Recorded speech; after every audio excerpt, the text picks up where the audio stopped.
Thank you. May we be seated, please.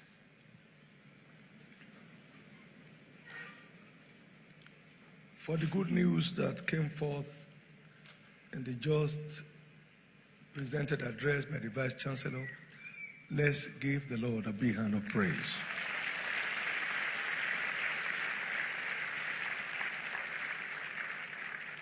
All that we see on this ground are the handiworks of God. And as long as we keep on acknowledging Him as the one behind it, we'll keep Him on duty. It is God who has made us to laugh. And all of us who are here today, your laughter will not be terminated. All the parents and guardians who are here today, your laughter today will not be turned to sorrow. None of the graduates today will cause any one of you heartache. You will rejoice at their every remembrance and all the days of our lives. One more time for God's good hand upon the graduates today and upon the university. Help me give the Lord another big hand of applause.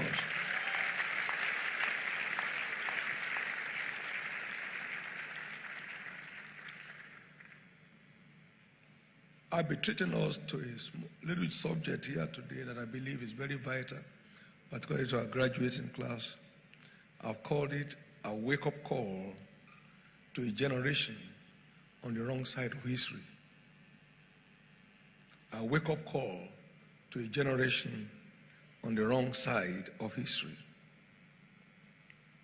Today we are face to face with a generation bereft of heroes because of the diverse distractions that are yet to be put under control. It's a playboy generation where young people consume a lot of garbage through the social media platform. The majority are busy seeking shortcuts. Many crave to build skyscrapers without any foundation to sustain them. Cybercrime has been on the increase globally as many youths hate the word work. They don't want it. Many want to walk without first crawling. Many have not learned how to walk, but they want to run. Many will not run, they just want to fly. We have an emerging generation on the wrong side of history whose mission is merely to consume and not to produce. I once asked a young man, why are you embarking on a master's degree? Just to have a master's degree. He answered. A lot of young people are pursuing programs and running courses that have no bearing on the future they look forward to having. On the other hand, the majority are not even looking forward to any future at all. Ask many young people today, what do you see in your future, in your tomorrow? Get married, have children, build a house, buy a car, and when you are old, you die.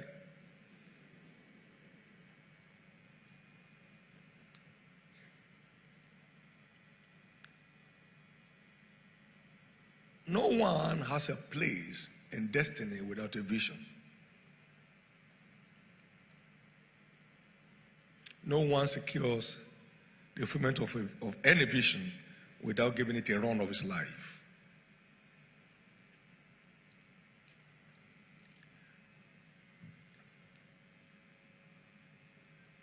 There is a wake-up call, therefore, to an army of sleeping giants, to an army of youths who must wake up to take full responsibility.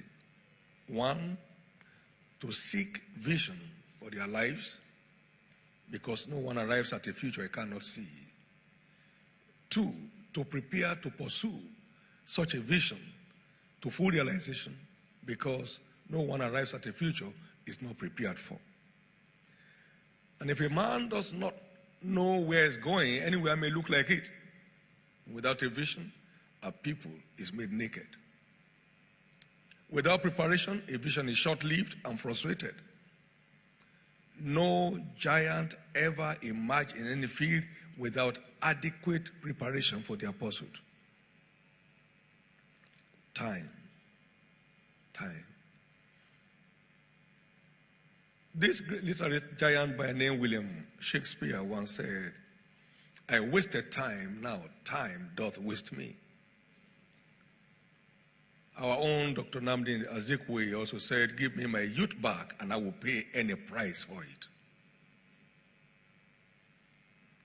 This legend of a man by name Benjamin Franklin said, "Doth thou love life? Then invest your time.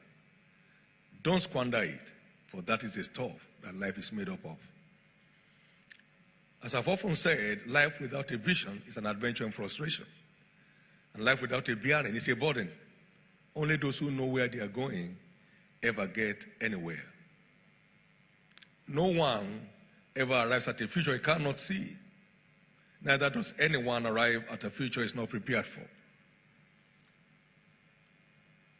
Many have also heard me state that praying without planning is playing without knowing, and planning without programming is living in the woods. And programming without pursuit is dining with the dead. There's no future in it. I defined planning recently as programming to secure the present and capture the future. It's a whole lot of job. That's why the enemy is looking for how to steal your time and rob you of your place in destiny. There must be a wake up to every one of us today. All of the above need time for implementation, and that is the trap of social media. It unconsciously robs people of their future by robbing them of their time. This generation may lose our heroes to social media disaster. We've been talking about natural disaster, war, and all that stuff, but now we have one with us. More deadly than coronavirus. Many innocent destinies have been wrecked. We've never had mental challenges on our campus like we have it this year. Some students contemplate suicide without anything to touch. They are all the garbage that they gather from social media platform. We must wake up from our slumber to deal with this monster.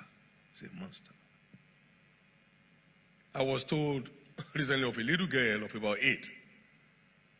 Her parents had to take a tab from her. She wept for 2 days non-stop. Today you enter into a home, you find children, don't even know anybody has entered.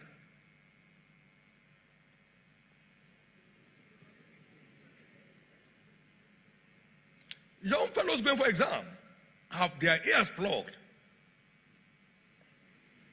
When his ears were not plugged, she's below average. Now she's carrying plugged ears, dancing to music on the way to an exam hall. It's as bad as that. It's as bad as that.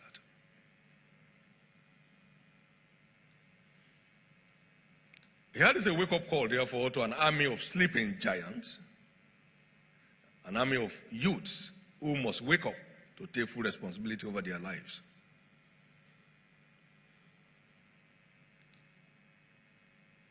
Seek vision for your life, because no one arrives at anywhere he's not prepared for.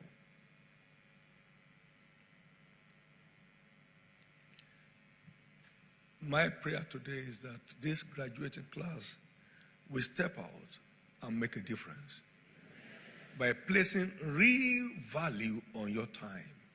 Real value on your time. Every fine artwork is a product of fine time investment.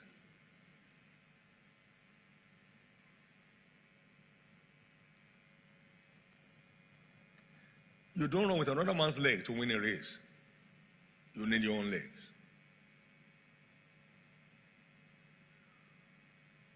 You can't engage in another man's knowledge to write an exam.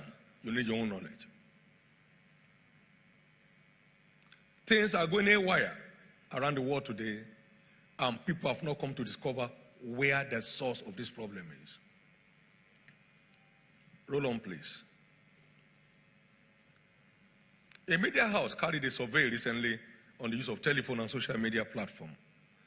A young lady said she spent about 8 hours a day when asked how much time do you spend on your telephone. Another one said all her time. What an addiction. What a trap. When do you think?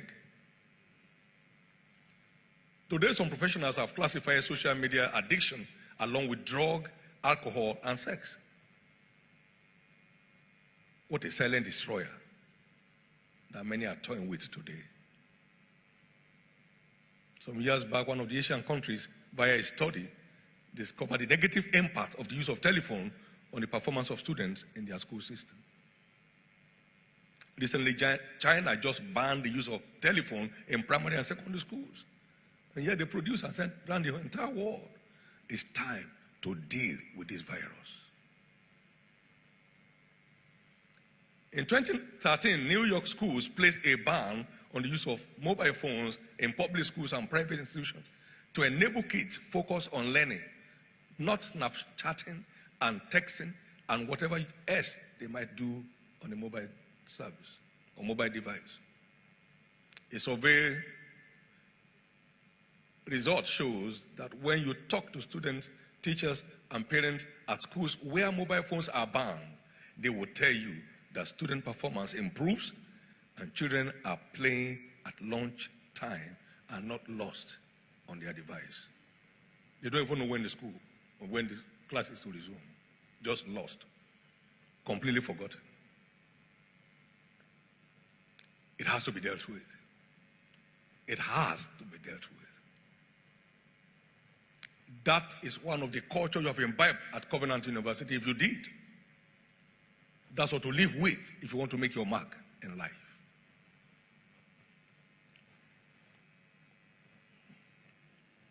A young man just about 38 by the name Carl Newport, a computer science professor at Georgetown University, has done extensive work on the need to control access to social media platforms.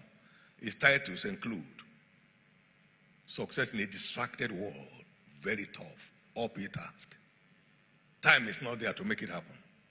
Digital minimalism, choosing a focused life in a noisy world. It's one of his books, 2019.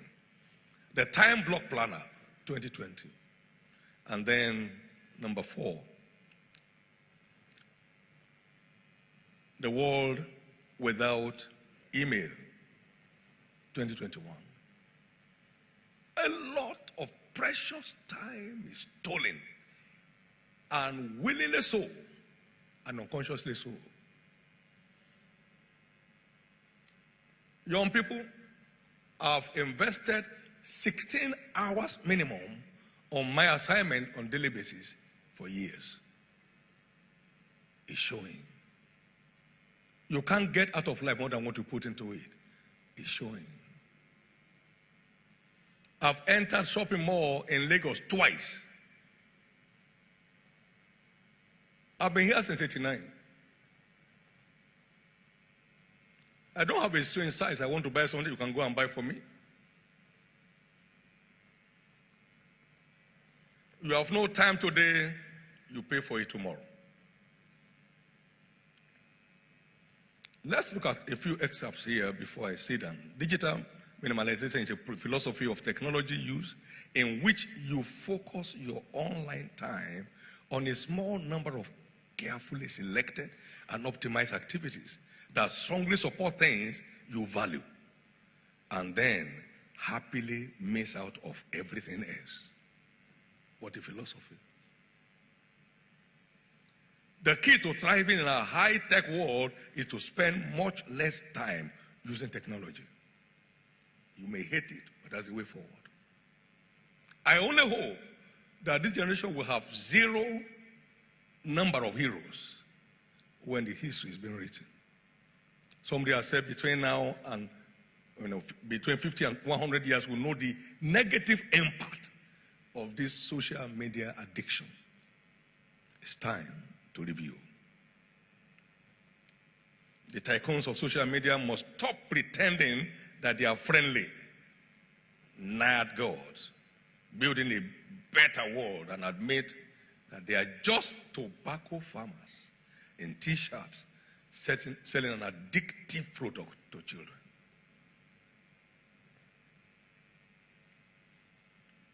Now, let's face it, he said, checking your likes on social media is the new smoking. You just go for it. Humans are not wired to be constantly wired. Delete social media from your phone and use social media like a professional. The social media saga has eroded the substance of destiny of most youth today. What is supposed to be a plus has suddenly become a major minus because everything of value delivers through investment of time. Suddenly, we are faced with a generation on the wrong side of history. The honor of this generation has been wiped off, chatting all day with no time left to think, plan, program, or engage productively in the pursuit of any task. I said it earlier, every fine art product consumes a great deal of time. Today, many homes have been at a risk. Many youth spend less than 10 to 20% of their time on their tasks per day. They can never match a generation that spends 70 to 80% of our time on their task. The gap is widening. The gap is widening. Today, it is music on the go, music all the time, with their ears blocked for access to any other thing of value. Just shaking your head, crossing the road without looking anywhere, and then trouble. We must devise a means to put a check on free access to social media, particularly those that are not adding values to our lives. As plausible as electrical power is, it's also risky if misapplied. Beware, the quality of any life is a product of the quality of investment of the individuals, the time of individuals. Beware of time looters. It's all on a piece of tablet. And then it's all gone. The more time we spend on a given task, the better results we get. As I've often said, everyone is absolutely responsible for the outcome of his life. It is time for every graduating student to wake up from his or her slumber and take their destiny in their hands. Every heroic accomplishment in life is a product of heroic engagement. This is because there is no star without a scar. And the scar of every star is sacrifice. You don't have the time for it, you can't get there. Please note that no generation ever lacks men and women of global impact. The challenge is that the number is continually on the decrease because many young people have chosen crooked paths for themselves, investing in things that don't add any value to their cause. One Beverly Series once said, there are no shortcuts to anywhere worth going. My prayer, like I've always said, is that each of you will soar higher than anyone you may have seen in the course of your adventure in life by engaging the best of your time in the pursuit of yourself. For lift up the hands that hang down, but rather let it be healed. There is nothing in doing nothing. Nothing works without someone at work. Only hard workers ever become high flyers. Only sacrificial workers become stars in any field. The only substitute for hard work is hard life. You don't want it, so don't invest in it. You don't want hard life. It's no good. It's painful. The world operates a seed time and harvest system, and no one can get out of life beyond what he or she is willing to put into it. No playboy ever emerges a hero. Global impact is ever at the cost of global prize. Life is a race. Everyone should get on the track, ready for the run of their life. You're living here now and nobody will wake you up. Nobody will say it's time for lecture. You are going to be on your NYC program. You may sleep till forever. You may be on your telephone for 10 hours a day, 20 hours a day. No time to pray, no time to study, no time to plan. You come out of NYC, you just wonder, did I go to school? It's all eroded. That will not be you. I'm only looking for you somewhere up there. I want to lift my eyes and see you up there. Not down here. Not down here. That's where you are going. And you will get there. Life is warfare, not a playfair. And that's why no playboy ever imagines a giant. Wake up to locate God's vision for your life. Engage in strategic planning on how to approach your quest to see your vision come to pass. Program your steps of action and give your pursuit the best you can afford. Remember, there is nothing extraordinary on its own. It is one's extraordinary input that makes it so. Strive to go beyond your best, as may be demanded in your pursuit from time to time. God once told me the top is open and free, but everyone has to make his way there. You look into the sky and there seems to be no flying bird, yet the sky is filled with billions of birds. That shows you there's space for you. There is space for everyone on top. Just pay the price and you are up in the sky. Be willing to pay the price and you are up in the sky. Let me try to round up. Therefore, those who are yet to know where they are going or where their life is heading should take advantage of the NYC year to discover their mission and purpose on earth and embark on intense preparation to give them the best of a push for delivery. Let me conclude saying everyone is absolutely responsible for the outcome of his life. Therefore, see you wherever you wish to find yourself. I can't get you there. Let me charge the parents of our graduating students today. No eaglet imagines an eagle in the nest. Every eaglet must be allowed to go out to the air, or else they will die as eaglets in the nest. These young people are no longer babies. Therefore, they must not be found on your laps. Give them the opportunity to develop their wings. Do not try to bathe a son when he's not sick. Don't try to dress up a daughter when she's not paralyzed. Give your sons and daughters or worlds the opportunity to develop their wings, and I know that many will soar much higher than their parents.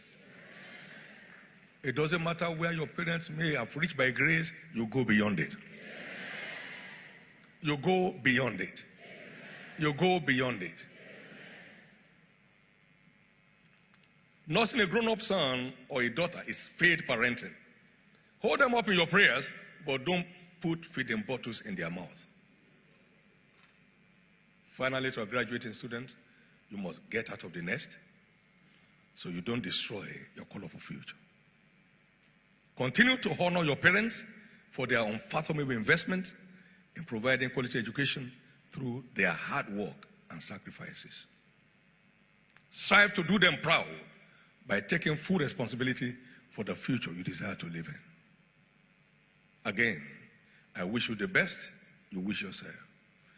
I'm waiting to hear good news as I hear from many Covenant University graduates who are doing exploits in their various pursuits. Thank you, and God bless you.